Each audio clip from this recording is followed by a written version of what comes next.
a bayo match din nan fa idan an buga shi fa Najeriya tana ci zan tafi celebration wallahi sai na zuba ruwa ka sana shi a ina ga ma yau din nan dole wasan zai yi dole na san bari kira yaran nan daman shi ma dan adawa ne shege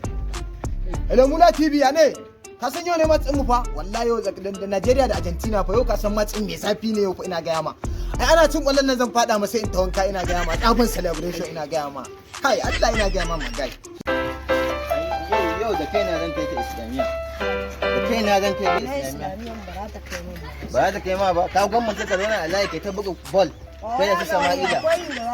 na za ku je to kai ina kana ga ina ja ma ko ne dan kaniyan ka kai ina ko